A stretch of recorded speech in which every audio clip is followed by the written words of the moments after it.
Self-reliance for all, part 3. Probably by the end of it I'll be making a number 4 video. Who knows? It depends on if I remember something that I want to share with you guys. The rotor is back in place. Okay, these two are back in, and I use this. You can connect this little thing to a socket. Alright, if it helps you, like that. Remember, the one in the middle, it's a quarter. Get this type of head, and then one of these. The rotor is in place, and I'm going to use this device together with the socket because they're still loose, and I want to tighten them pretty good. Another thing that came to my mind that I wanted to share with you, I hope you guys don't mind if I make these videos kind of randomly, is this fender. It bends easily. Okay, look. So this end, it touches the rotor. Up here it doesn't. As I was working, see? So don't worry about it, just push it back. Take it away from the rotor.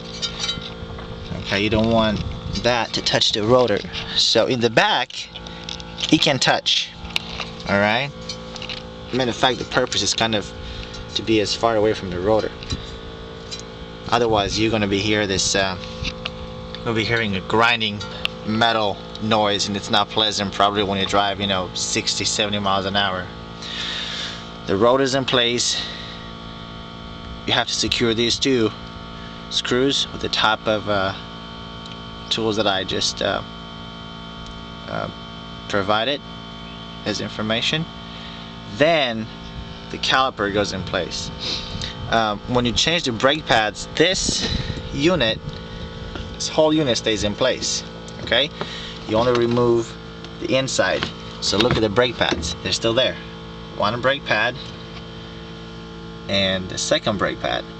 Okay, but when you do a huge job like this, and because so many parts need to come out to make a lot of room for you, to take the whole thing out, and you only have 2 bolts for that. I don't have the socket at hand right now. Let me see if it's this one to give it the size. I'm losing the seals, but that's no brainer. You can figure that out. Important thing to remember when you get yourself ready to remove the axle. At least on my car, I have one of these caps. Okay, but just like in the back, covers the bolts. Remove that first, and then loosen this nut with the wheel on the ground. Okay, the car is not jacked up at this point. All you have to do is open the car if you need to, unlock it, open and turn the wheel on the direction. Right now at this point, the shocks are turned that way. Okay, so I turn the wheel to the right to expose this to me, to make it easy to reach in the back. But when you get ready for this job, the car sits on the ground, no jacks, no jack stands, no support. Remove the cap, loosen this. You have to put a lot of force to remove that. And I'm going to give you the right socket. The size, my goodness, what does it say? 1/5/16. That fits this. Okay, and you want to get